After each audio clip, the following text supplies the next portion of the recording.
Alors, la période de la cinquantaine peut être une période très challengeante pour plein de facteurs.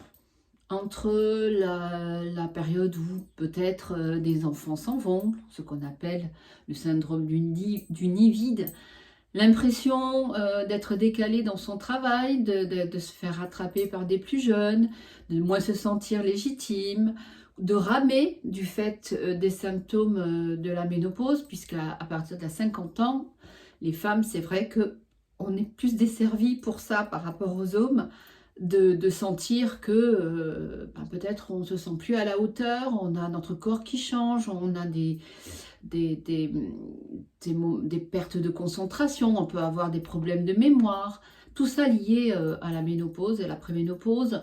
On peut avoir nos parents qui rentrent en maladie, donc on peut être...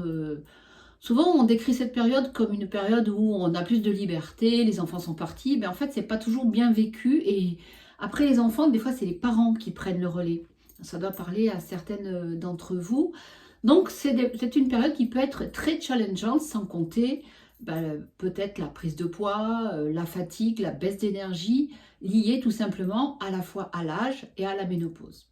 Donc, je vous ai donné la cohérence cardiaque à faire normalement 3 fois 5 minutes par jour, notamment avant les repas. Elle a énormément d'impact, non seulement sur votre système nerveux et sur la digestion, sur tout ce qui est notre métabolisme, mais parfois ça ne suffit pas.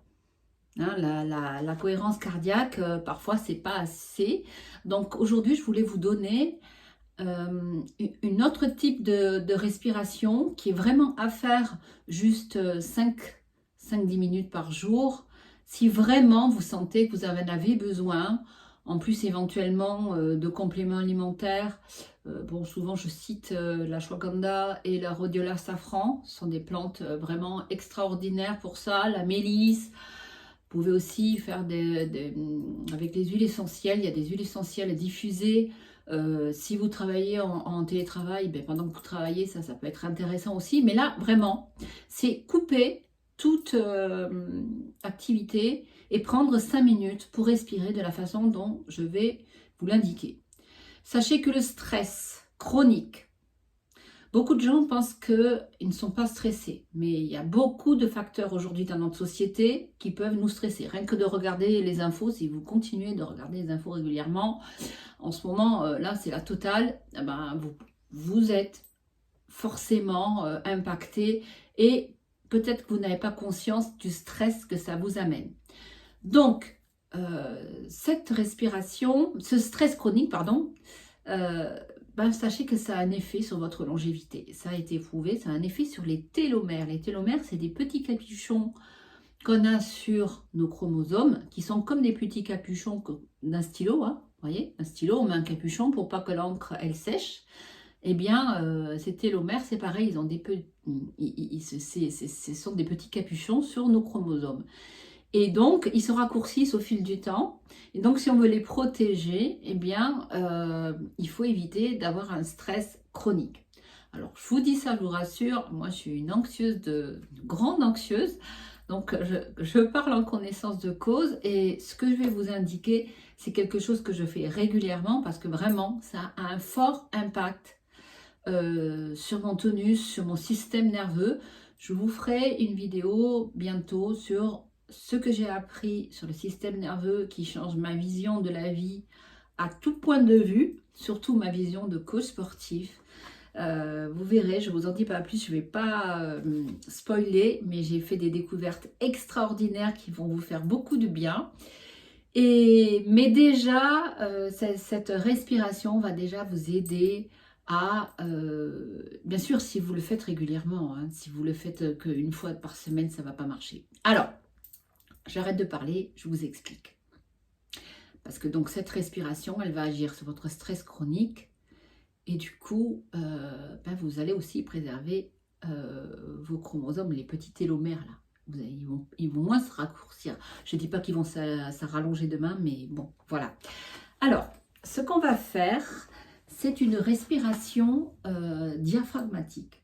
Alors, c'est très simple, mais en même temps compliqué. Je vais vous expliquer pourquoi. Parce qu'en fait, c'est une respiration, il faut être en conscience. Alors, le principe, je me mets de profil pour que vous le voyez bien. Alors, vous allez, l'idée, relâchez vos épaules. Vous pouvez même faire un soupir pour commencer. Et là, quand vous faites ça, vous baissez les épaules. Ensuite, l'idée, vous pouvez faire ça debout ou assise, il n'y a pas de souci. Vous pouvez faire ça dans une coupure au bureau, n'importe où, dans la voiture, Petit à petit, vous pourrez le faire dans toutes les positions.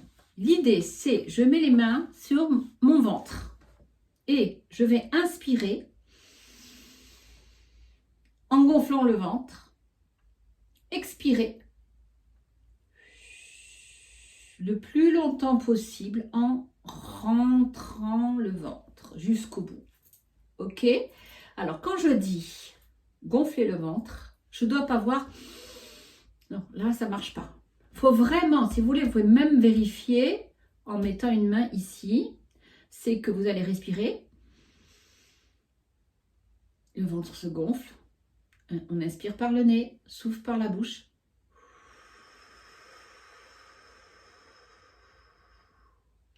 Alors là, je le fais rapidement pour vous montrer.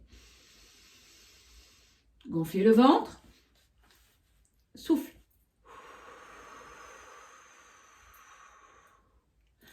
Donc, vous avez compris le principe. À aucun moment, vous ne devez faire... Donc, vous ne devez pas avoir les épaules qui montent, ni la poitrine qui se soulève. Donc, c'est un entraînement. Au début, entraînez-vous à faire. En plus, l'intérêt, c'est que vous allez travailler sur votre muscle transverse.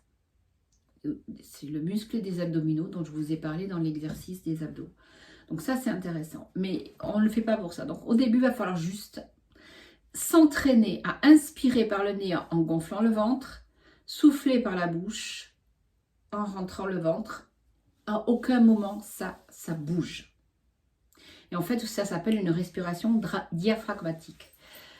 Et alors ensuite, quand vous arrivez à le faire 2-3 fois, parfois, ne vous découragez pas, il va falloir plusieurs séances avant que vous arriviez à respirer que par le ventre, sans soulever la poitrine.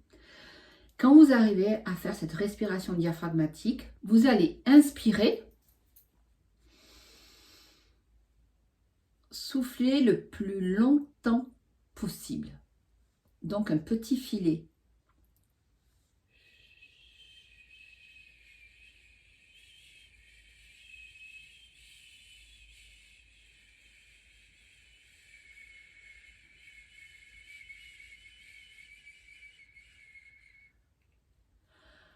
Bon, là je l'ai raccourci, mais moi je le fais lentement parce que je suis habituée maintenant.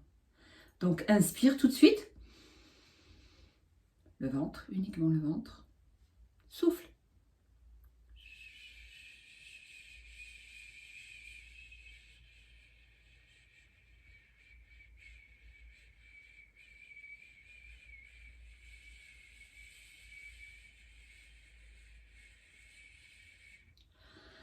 Alors, moi je mets la main et à chaque fois que j'ai fait un cycle, inspire, expire, je rentre 1, 2, c'est ma main, 3, 4 et 5. Je fais 5 cycles. 5 cycles, ça va me prendre un peu plus de 5 minutes, puisque j'arrive à avoir une expire qui peut durer jusqu'à 45 secondes, même des fois plus si je suis très concentrée. Et vraiment, c'est ce qu'il faut essayer de ralentir au maximum, c'est l'expiration très très lente, la plus lente possible. Et ça viendra petit à petit. Donc, vous commencez, vous faites juste 5 cycles et vous allez voir que ça a vraiment un effet sur votre système nerveux. Vous allez vraiment sentir que vous sortez de l'anxiété, du stress. Voilà, c'est l'exercice de la respiration diaphragmatique. Beaucoup plus déstressant que la cohérence cardiaque. Sinon, la cohérence cardiaque sur l'application, vous pouvez aussi, au lieu de faire 5-5, petit à petit, rallonger et faire une une expire plus longue que l'inspire. Il y a un réglage pour ça dans l'application. Voilà, c'est à vous.